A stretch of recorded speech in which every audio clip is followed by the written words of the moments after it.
know they don't have that money to count on, then maybe they'll start balancing the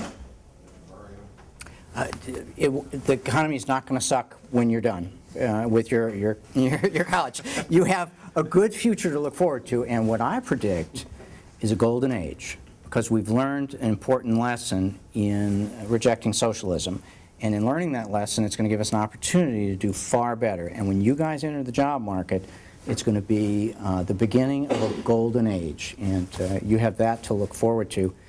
I was answering a similar question about the debt for the students in the Federalist Society at McNeese last week, and they were speculating about what's in the vaults at Fort Knox, and whether, like he was saying, that we ought to do an audit of the Federal Reserve and what do we actually have. And they said that they thought probably the vaults were empty, and then somebody else said, no, it's not completely empty. There's an IOU in there from Social Security.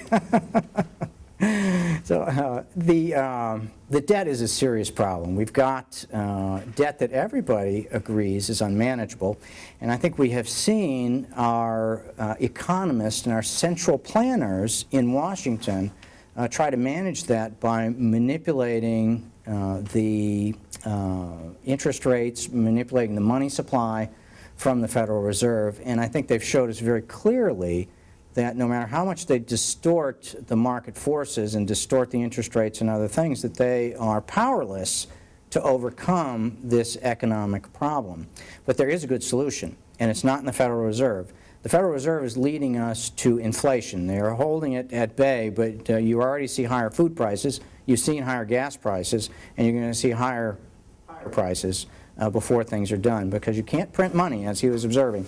You can't print money without consequence. Now, how to manage the debt?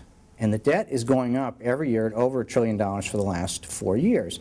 Yet, at the same time, everybody in Washington is telling us it's a serious problem and they're going to put a stop to it. But nobody does, and it goes up by $1 trillion every year. The first thing we have to do is have politicians' feet to the fire. It does not have, there's no increase in the debt limit, and that we never increase the debt limit again.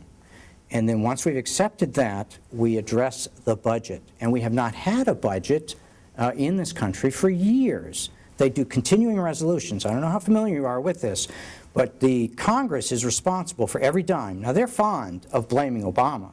My opponents in this race, the other conservative Republicans, are fond of blaming Obama for every problem that we have. But for the last 2 years, we've had a conservative majority in Congress, and they have all the authority, all the constitutional authority needed to have control over every dime that's spent and every dollar of debt that we incur. But they have not used that authority. They've abdicated that authority. And the first step that we take toward resolving this is accepting that authority where it belongs, in the House of Representatives, the House that is most closely associated with the people, so that the people's interests are well represented.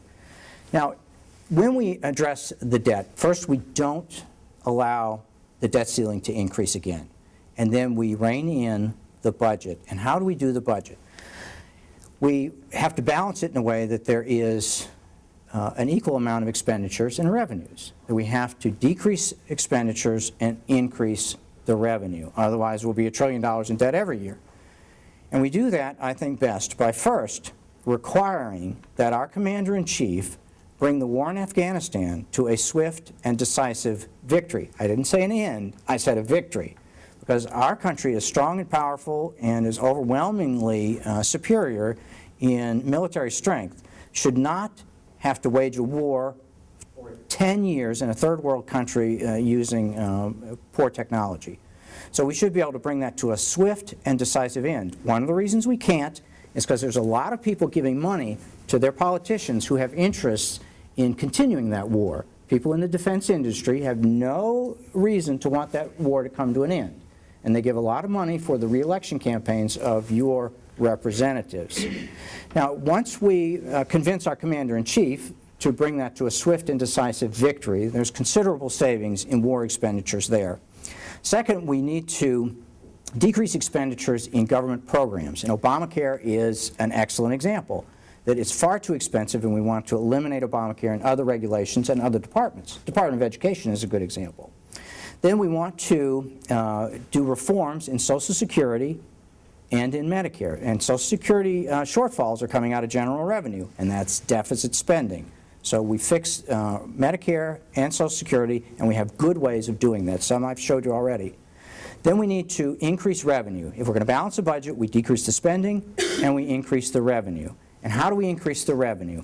First, we have to stimulate the economy. The economy has to grow, and growth in the private sector, not by government fiat, not by government stimulus. That doesn't work. We've seen that clearly, and I hope we've learned that in a way that we can remember it for at least a generation, that we don't want to repeat that mistake, that the government is incapable of creating jobs. They tried everything they could, not created jobs and not gotten us out of this economic problem.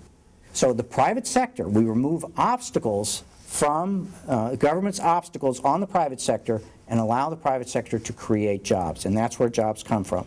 And with jobs is more taxpayers, and with more taxpayers, more revenue to the Treasury. And the way we remove the obstacles is regulations. And Obamacare is a regulation. Oil and gas industry is confined by regulations that if we remove and unleash the oil and gas industry, we could achieve energy independence here in a very short while. That it's not a matter of shortages here, it's just a matter of not producing enough, and we can do that well if the government is out of the way. It's government restrictions that keep us from doing that. So we generate more revenue by encouraging the private sector, and we spend less by the war and from the government programs and by Medicare and Social Security.